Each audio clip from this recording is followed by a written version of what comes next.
Hey everybody, we are here still at Tech Days, this is day 2, and we're here with David Chappell from Chappell Associates in San Francisco. Hi David, thanks for taking this time. I know you are a very busy man. It's my pleasure. You've still got some sessions coming up. And the closing keynote of Tech Days. And the closing keynote, of course. So can you tell for maybe not everybody knows your name, can you tell a little bit about yourself, what you're doing here? Sure. I am a speaker and a writer, independent analyst in this space. I've worked in this world for a long time. So I fly around, I give talks like this, I write articles and papers and books occasionally, I do some consulting. I've been focused a lot in the last few years on cloud computing. Not entirely, but to a great degree. Okay, and then only Azure, or also in a broader sense? I work a lot in the Microsoft world, so a lot of Azure stuff, but I'm not solely focused on that. Okay, nice. Okay, so can you talk a little bit more about it, about Azure and probably some other cloud platforms that you are analyzing? Yeah, sure. It's interesting. If you look at the market today, Amazon Web Services is viewed as the leader by the analyst firms, Gartner and so on, with Azure a close second. So that's interesting, because Amazon was there first. Microsoft's caught up pretty well. Google is often listed as the third possible choice, but at least from Gartner's perspective, Google is well behind. And I would agree with that. Google started late. They had a hard time getting serious. In fact, it's unclear even today if Google is really serious about public cloud platform. Yeah, but they at least they're all about ads and stuff like that. They're not actually a cloud company, so to speak. They're not an enterprisey company. Yeah, they're neither enterprisey nor oriented toward non-ad businesses. Yeah, makes sense. And so cloud platforms are an unusual fit for them. At the same time, it's going to be a big business. So and they have the resources, they have the infrastructure to do this. So they could be here if they want to be, I think. But beyond those three, beyond Amazon, Microsoft, and Google, it's really difficult to see any other organization being successful in public cloud platforms. IBM keeps on trying. VMware has a story. HP entered the market, then backed away. A rational choice on their part.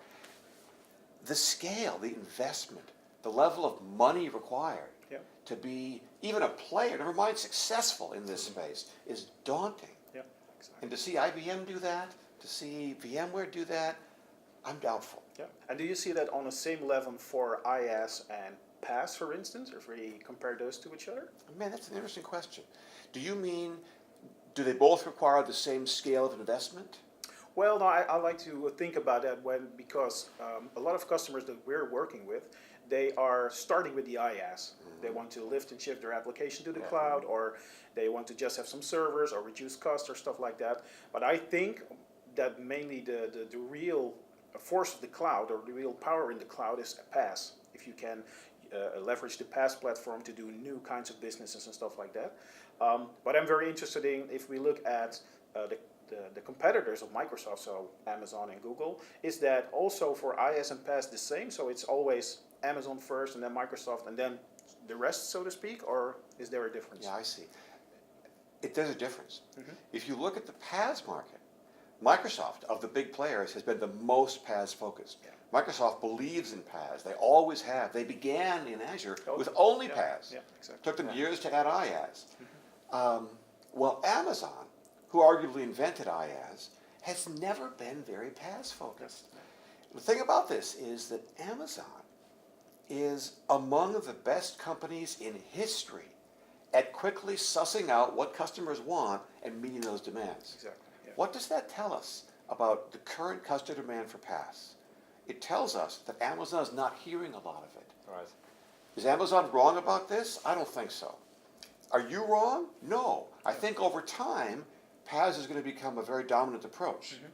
But for several years now, and probably for a ways yet, more folks want IaaS than want PaaS. Makes sense, So I'm currently on a project for a customer which uses Salesforce, which is a pretty big cloud vendor, because they've got Salesforce CRM, but then they've also got their Force.com PaaS platform. How do you see Salesforce relate to the other big players like Microsoft? Well, you look at Amazon, Microsoft, and Google, and they offer very similar services. They offer IaaS, they all offer some versions of PaaS, they offer what's called object storage blobs in the Azure Right. world. They offer a managed relational service. They offer managed NoSQL services. They all offer machine learning. They've got similar services. Force is playing a very different game. Yeah. Force offers PaaS, a NoSQL database, identity.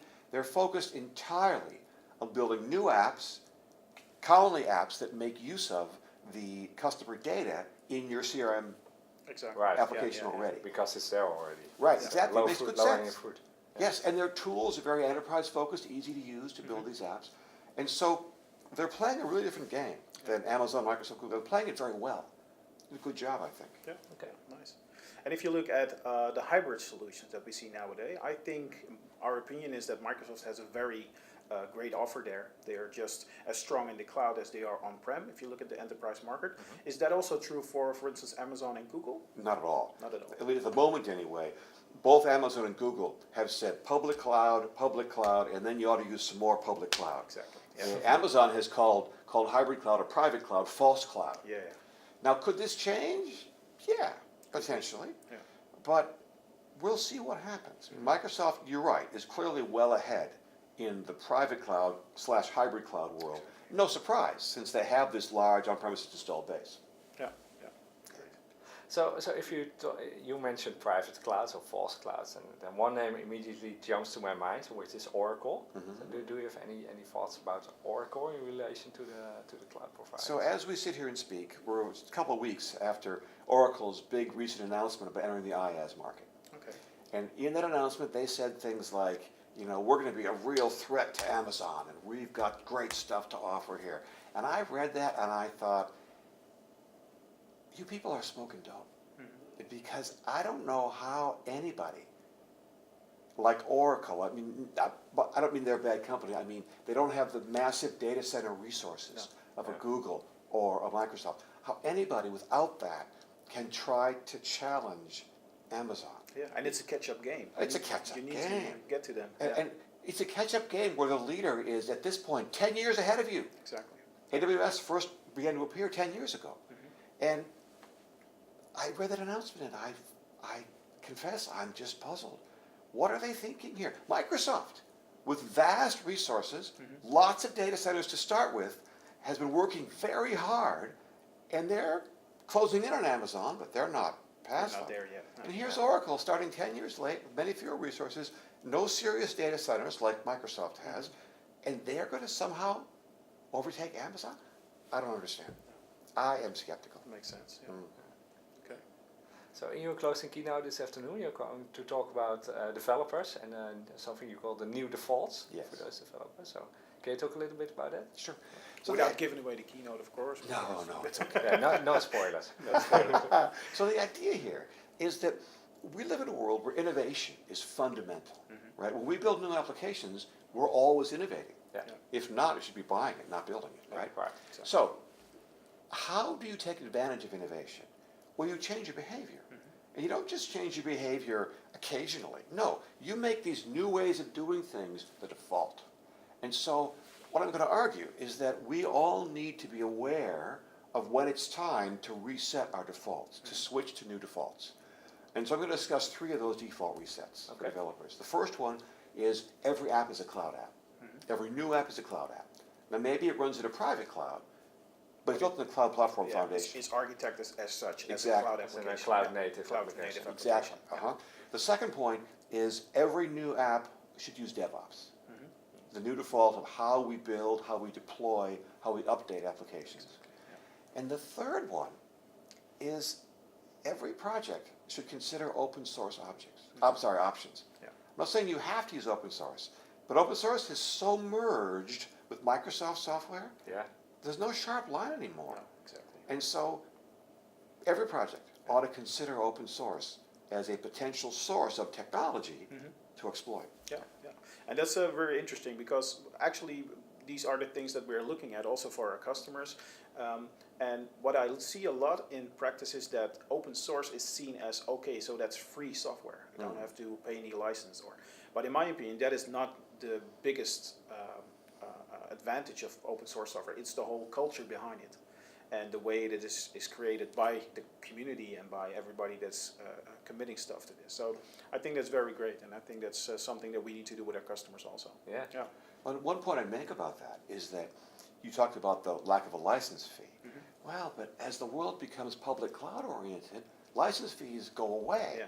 This is why Microsoft can Pay-per-use embrace model, open source with no fear, Yeah. because you're now paying for a service Exactly. and you don't even know or care if it's open source in the back end. Microsoft can still make money in the open source world. Yeah. That's why their embrace of open source, I think, is not false. It's real, because they know it'll maximize their revenue. Yeah, exactly. Yeah. So it's a real strategy changer there for Yeah, for and Microsoft. in fact, what you wouldn't expect, Microsoft's now the biggest contributor on GitHub. Yeah, exactly. What a world. Yeah. What a world. Crazy. As they say on these events like Build, it's great to be a developer right now. And I think this actually is very exciting time. So I totally agree. I couldn't agree more. Yep. Okay. Do you have any ideas on the whole containerization that you see now? Because this is very closely related to cloud, but also on-prem we see now containerization. Do you have any thoughts on that? Sure. Containers clearly have an important role to play. And it's becoming very mainstream, very typical. It's a good thing. Yeah. But here's what I wonder.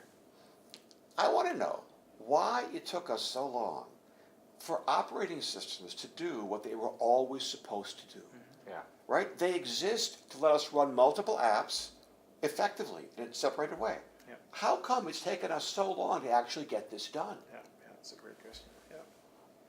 Yeah. It's annoying. Yeah, exactly. Because this also is how we architect our applications, right? Because containers are just a way of packaging your application. And just now we're looking at, okay, yeah, you have the whole microservices movement, taking small autonomous things, and it's great to run that in containers. So my theory at least is that I think that now this is picking up, this way of writing application. That's why now containers become extra popular, so to speak. That's my They do take fit on it. together well. Yeah. At the same time, I wouldn't say that I'm skeptical of microservices, but I would say that I'm cautious, because that kind of architectural approach is just hard. Yeah.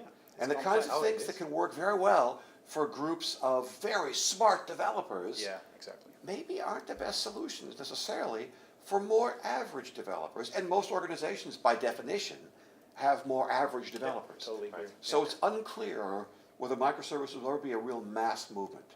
Right. Yeah. And the skill of your development team is always a big constraint on your architecture. Exactly. It is, or at least it should be. It should be. Yes. If you make the right decisions. Right. I agree. Totally. Okay, so I'm looking really forward to your closing keynote, so I'm going to enjoy that. Thank you very much for taking this time out of your schedule. My pleasure. Good to talk with you. Great, Thank thanks. you. I hope you enjoyed it as well, and maybe see you for the next episode of dotnetFlix. Later. Bye-bye.